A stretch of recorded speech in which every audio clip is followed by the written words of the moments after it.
नमस्ते, मैं हूं संजय दीक्षित और आप देख रहे हैं दी जयपुर डायलॉग्स। इस वीडियो को शेयर करें, लाइक करें, साथ में हमारे चैनल को सब्सक्राइब करते हुए बेल आइकॉन अवश्य दबा दें। हमारे चैनल को सपोर्ट भी करें क्लिक करके डिस्क्रिप्शन में जाकर।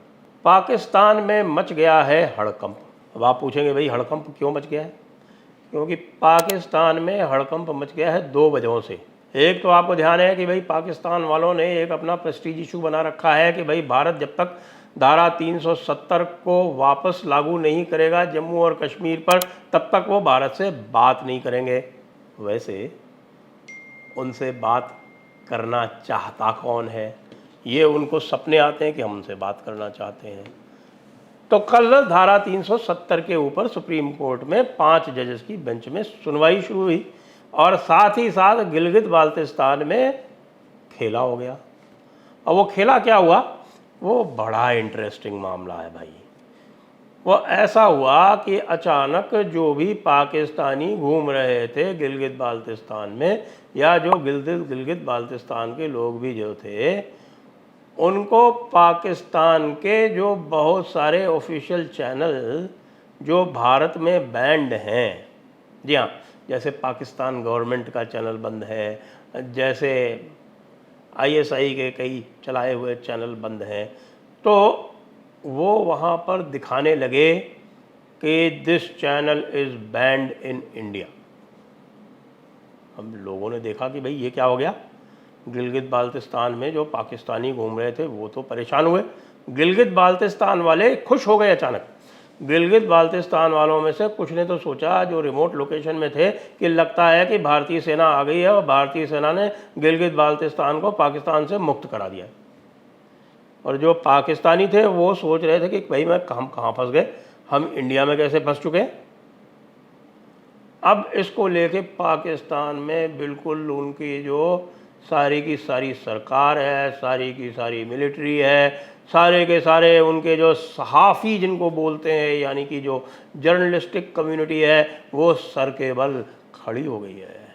शीर्षासन कर रही है, पतंगासन कर रही है, मयूरासन कर रही है, तरह तरह के आसन कर रही है, और ये भी प्रयास कर रही है कि पवन मुक्तासन करके अपनी जो पवन उनकी इकट्ठी हो गई है उसको किसी तरह से रिलीज़ करे।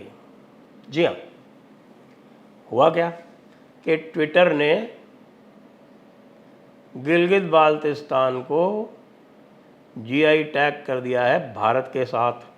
और वैसे यदि देखा जाए तो ये सही भी है, क्योंकि जो यूएन रेजोल्यूशन नंबर 46 है, जिसको लेके पाकिस्तान बार बार कहता रहता है कि भाई पाकिस्तान का ही भाग है कश्मीर और यहाँ पर आपको प्लेबिसिट करानी चाहिए, रेफरेंडम कराना चाहिए, इत्यादि इत्यादि, उसमें तो सबसे पहले यही लिखा हुआ है ना। उस रेजोल्यूशन का जो पहला पार्ट है वो तो ये कहता है कि पाकिस्तान इस पूरे इलाके को खाली करेगा। जो राजा ऑफ जम्मू एंड कश्मीर, जो किंग ऑफ जम्मू और कश्मीर की जो प्रिंसली स्टेट थी, the princely state of Jammu and Kashmir, every part shall be evacuated by Pakistan military and civilians. जी हाँ, तो ये तो ऑफिशियल पोजीशन है। हालांकि पाकिस्तानी सोचते रहते हैं, क्योंकि पाकिस्तान में आप जानते हैं पाकिस्तान में पढ़ाई किस तरह से होती है, पाकिस्तान की टेक्स्ट बुक में क्या पढ़ाया जाता है। पाकिस्तान की टेक्स्ट बुक में ये पढ़ाया जाता है कि भाई इस्लाम जो है भारत में 712 ईस्वी में आ गया था। हाँ जी, हाँ जी, वो कह रहे हैं कि पाकिस्तान जो है वो 712 ईस्वी में बन गया था। इस्लाम जैसे ही 712 ईस्वी में आया, वैसे ही पाकिस्तान की शुरुआत हो गई थी। क्योंकि पाकिस्तान का मतलब है, जो सही बहस है, मैं उनकी बात को सही मानता हूँ, उनकी बात को मैं इसलिए सही मानता हूँ कि पाकिस्तान का मतलब है एक अलगाववादी विचार। वैसे इस्लाम भी अलगाववाद ही बताता है। इस्लाम जो है वो एक सर्वश्रेष्ठवादी अर्थात सुप्रीमेसिस्ट, एक एक्सक्लूसिविस्ट यानी कि बिल्कुल अलग से रहने वाला अलगाववादी एक मत है। और इस मतवाद में यह बिल्कुल निश्चित हो जाता है कि और किसी भी मत का उसके साथ सह अस्तित्व यानी कि कोएग्जिस्टेंस संभव नहीं है। तो इसलिए वहाँ तो ये पढ़ाते ही हैं कि भाई पाकिस्तान तो 712 ईस्वी में आ ही गया था। तो फिर उनके लिए क्या असंभव है, वो इसी चीज़ को, यानी जो रेजोल्यूशन नंबर 1 है, जो रेजोल्यूशन नंबर 46 का पार्ट 1 है, उसको गायब कर देते हैं और रेजोल्यूशन जो पार्ट 2 है उसको पढ़ाते रहते हैं। इसीलिए पूरे पाकिस्तानी इंटेलिजेंसिया, उनके कमेंटेटर्स, उनके इंटरनेशनल स्पेशलिस्ट, उनके पॉलिटिकल साइंटिस्ट, सब के सब वही राग लापते रहते हैं, वही राग लापते रहते हैं। ओ कश्मीर हमारी शाह रग है।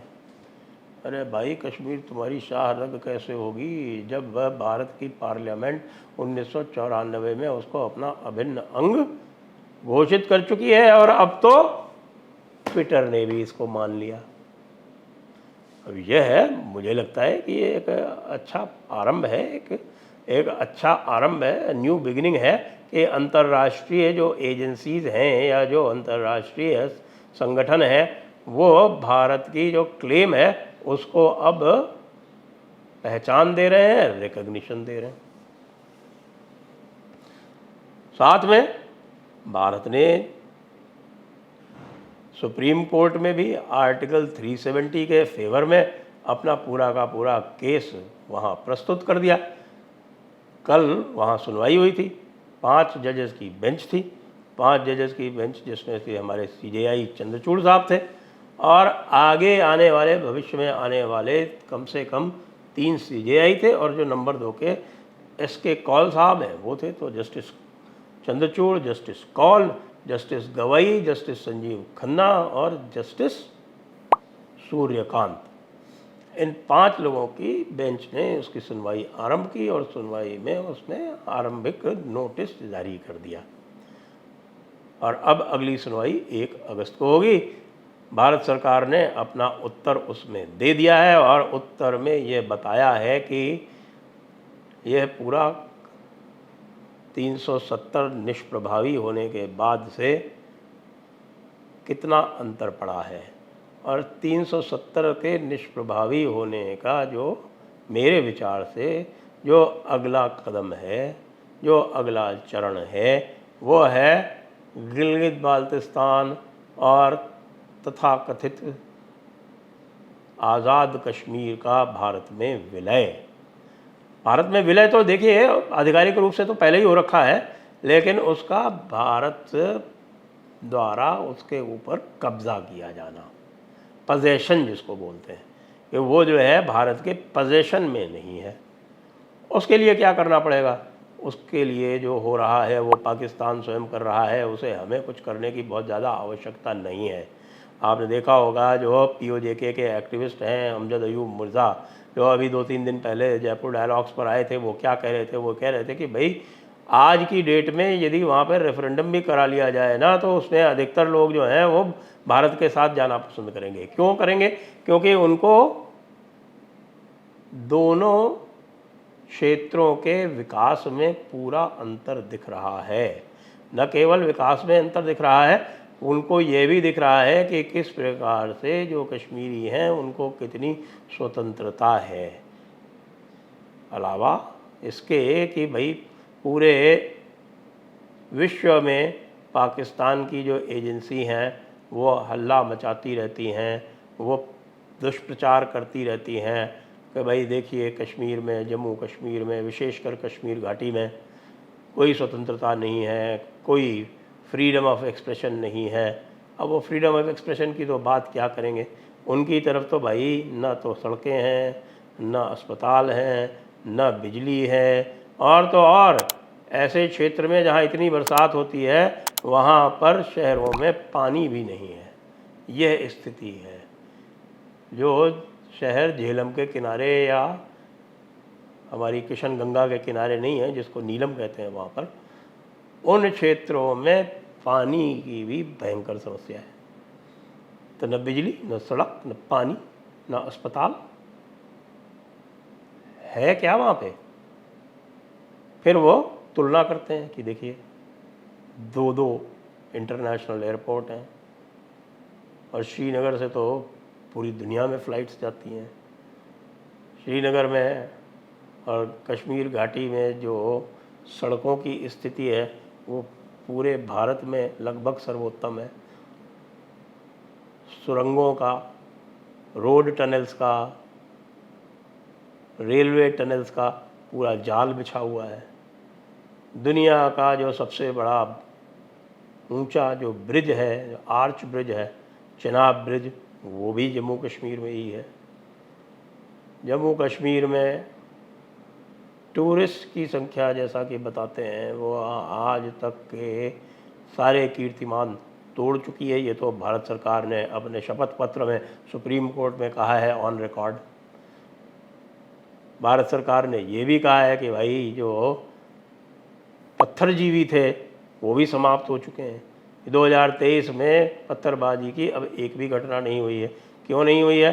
क्योंकि 370 हटने के बाद से जो वो एक भावना होती थी कि हम अलग हैं, वो भावना अब धीरे धीरे समाप्त हो रही है। अब उनको दिख रहा है कि भाई हमें कोई स्पेशल स्टेटस नहीं है, हम भारत के ही अंग हैं, हमको भारतवासी ही कहलाना पड़ेगा।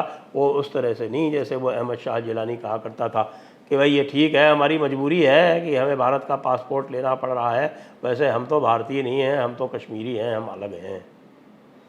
ये पूरा का पूरा काम आईएसआई, उसके चमचे, उसका जो वहाँ पे नेटवर्क था, उसके जो बनाए हुए ओवरग्राउंड वर्कर्स थे, उनके सबके द्वारा लगातार न केवल फैलाया जाता था, वहाँ पूरा का पूरा एक वेल ऑयल्ड नेक्सस था सेपरेटिस्ट्स के बीच में और नेताओं के बीच में।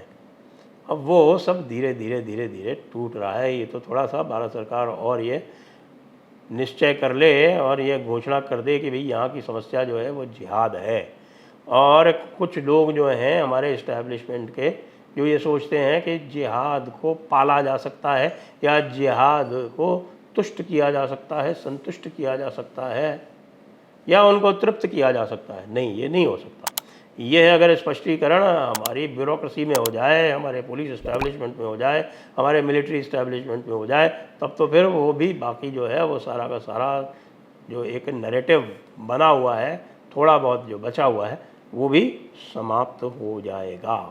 तो भाई फ़िलहाल सबको जो है आनंद लेना चाहिए कि अब गिलगित बाल्तिस्तान जो है वो संसार के जो संगठन हैं अलग अलग, ख़ास तौर से जो टेक संगठन है, उसको अब दिखाने लगे हैं भारत में। अब ये जो डी जूरे पोजीशन है वो कुछ दिनों में डी फैक्टो पोजीशन भी बन जाएगी और गिलगित बाल्तिस्तान निश्चित रूप से भारत का हो ही जाएगा। जय हिंद, वंदे मातरम।